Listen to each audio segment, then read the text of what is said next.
उत्तर प्रदेश में मुख्तार अंसारी को कौन नहीं जानता है। उत्तर प्रदेश तो छोड़िए, देश के हर हिस्से में अपराध से नाता रखने वाले हर लोग इसे जानते हैं। और अब भारतीय जनता पार्टी समर्थित एनडीए में इसकी एंट्री हो चुकी है। इनके पुत्र सुपुत्र या जो भी कह लीजिए, वो ओपी राजभर के साथ जुड़े हुए हैं, विधायक हैं उनकी पार्टी से, और ओपी राजभर की पार्टी एनडीए का हिस्सा बन चुकी है। अब मैं आपको एक बयान के बारे में बतला देता हूं। जो बयान 4 मई 2023 को योगी आदित्यनाथ ने निकाय चुनाव के प्रचार में मऊ में कहा था। तब उन्होंने खुफिया माफिया मुख्तार अंसारी पे तंज कसा था कि जेल में बंद मुख्तार जब भी पेशी के लिए जाता है वो व्हीलचेयर पे बैठ कर ही जाता है। वही तस्वीर सामने आती है। लेकिन ठीक इस बयान के 2.5 महीने भी नहीं बीते थे और मुख्तार अंसारी के बेटे अब्बास अंसारी अब बीजेपी के राष्ट्रीय जनतांत्रिक गठबंधन के विधायक हो गए। दरअसल ओम प्रकाश राजभर ने अपनी पार्टी सुहेलदेव समाज पार्टी को राष्ट्रीय जनतांत्रिक गठबंधन एनडीए में शामिल होने का ऐलान कर दिया है।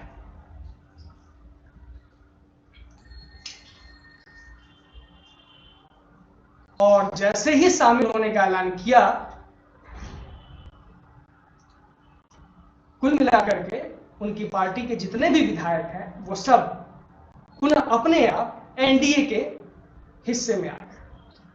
और अब जब एनडीए के हिस्से में आ गए तो मैं पूरी कहानी समझा देता हूं। लंबे समय से कयास लगाया जा रहा था कि राजभर पाला बदल सकते हैं। आखिरकार 16 जुलाई को अमित शाह से मुलाकात के बाद ओम प्रकाश राजभर बीजेपी गठबंधन में शामिल हो गए। 4 साल बाद गठबंधन में राजभर की वापसी हुई। 2017 में राजभर की पार्टी ने बीजेपी के साथ मिलकर विधानसभा चुनाव लड़ा था, लेकिन 2022 में वो अखिलेश के साथ हो गए थे।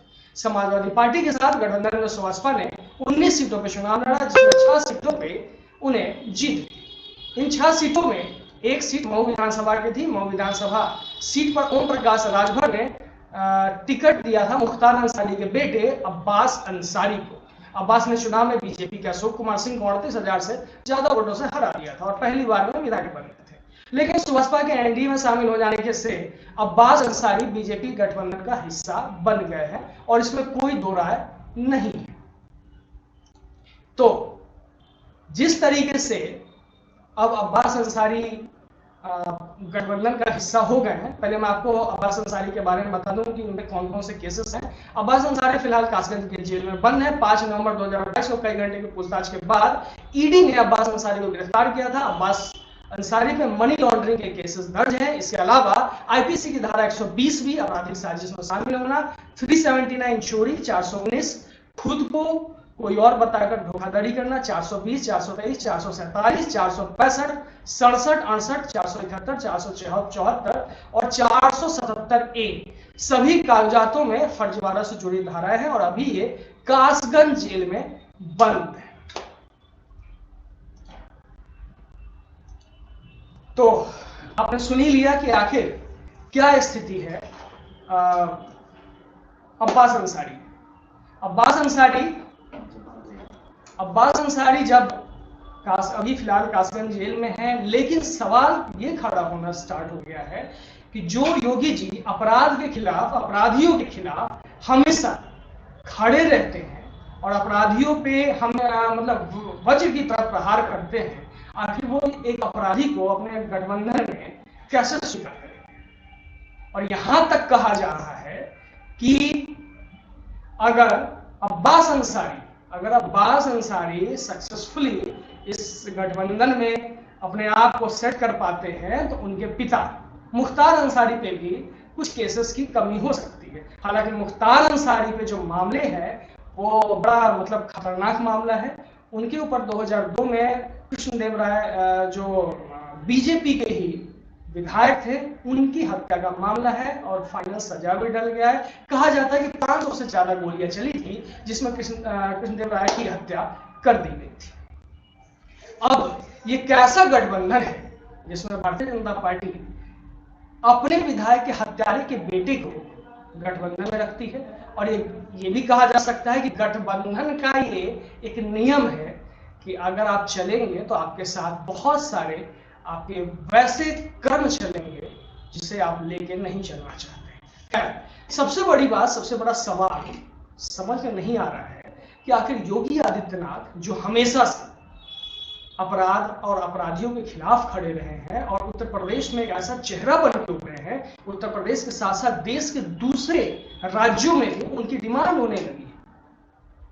अपराधियों को जिस तरीके से वो अपराधियों को के साथ ट्रीट करते हैं, और इसी दौरान उनके गठबंधन में अब्बास अंसारी की एंट्री हो जाती है। अब योगी जी किससे सवाल करें? हम तो योगी जी से सवाल कर सकते हैं, हम जेपी नड्डा जी से सवाल कर सकते हैं, हम भारतीय जनता पार्टी से सवाल कर सकते हैं, हम प्रधानमंत्री नरेंद्र मोदी जी से सवाल कर सकते हैं, लेकिन योगी जी किससे सवाल करेंगे? और सीधी सी बात है, अगर अब्बास अंसारी अगर क्या हो ही चुके हैं, एनडीए के हिस्से हो ही चुके हैं, और चूंकि विधायक हैं और कासगंज जेल में भी बंद हैं, और उनके पिता भी अभी जेल में बंद हैं, बहुत सारे केसों मामलों में उनको सजा डली है। और योगी आदित्यनाथ ने भी जो बयान दिया वो बड़ा ही हास्यास्पद बयान था उनको लेकर के। वो जब भी आते हैं तो वो व्हील चेयर पे ही नजर आते हैं। आखिर बीजेपी जो कहती है, भारतीय जनता पार्टी ये कहती है कि हम अपराधियों के साथ नहीं हैं, हम आतंकियों के साथ नहीं हैं, हम एंटी सोशल और एंटी नेशनल्स के साथ नहीं हैं, और जो पास्ट के रिकॉर्ड्स देखे जाए तो ये बिल्कुल सत्य से ही नजर आते हैं। लेकिन अभी जब एनडीए गठबंधन की बात आती है तो उसमें कहीं ना कहीं एक धब्बा दिखाई देता है अब्बास अंसारी के रूप में। तो क्या बीजेपी इस धब्बे के साथ आगे चलना मंजूर करेगी? अपने वोटर्स को, अपने सपोर्टर्स को कैसे समझाएगी, और क्या समझाने में कामयाब हो पाएगी? और अगर समझाने में कामयाब नहीं होती है तो क्या हासिल होगा? 2024 में क्या हासिल होगा? सिर्फ सुभाषपा के ओम प्रकाश राजभर के विधायक की वजह से एनडीए चारों खाने चित न हो जाए।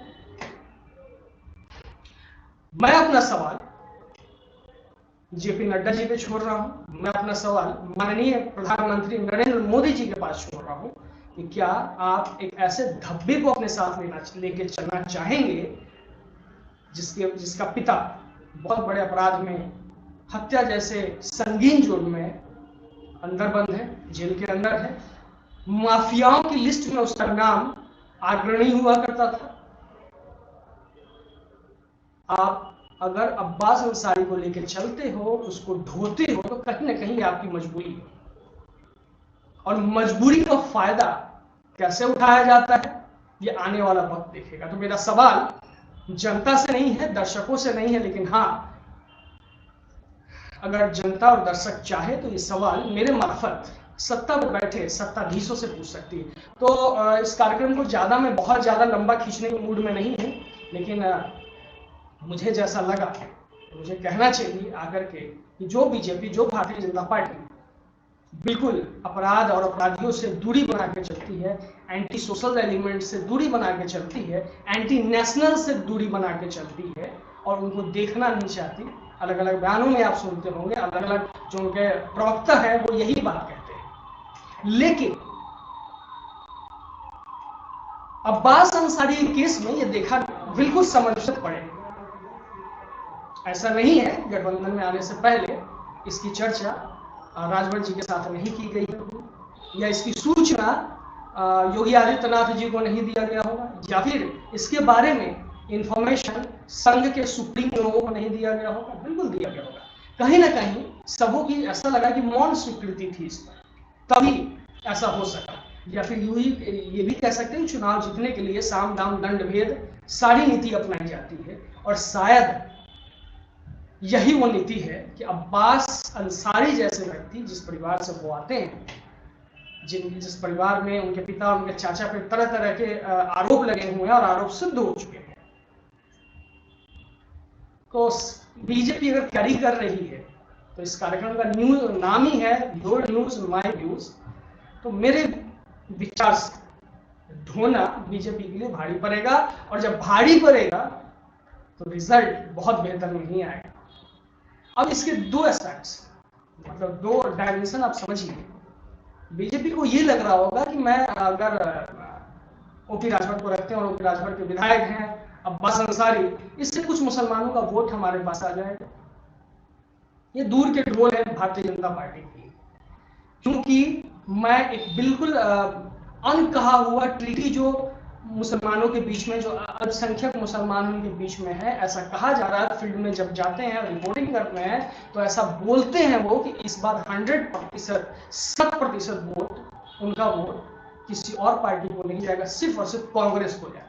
और ये बात बीजेपी अच्छे तरीके से जानती है, फिर भी दांव लगा रही है। और दांव कहीं ऐसा ना हो कि उल्टा पड़ जाए। अगर दांव उल्टा पड़ता है तो भारतीय जनता पार्टी को संभालने के लिए कोई भी नहीं मिलने वाला। और बात रही ओपी राजभर की, ओपी राजभर कभी भी पाला बदल सकते हैं, और जब पाला बदलेंगे तो ना ही सवाल होगा ना ही जवाब होगा, सिर्फ आरोप होगा।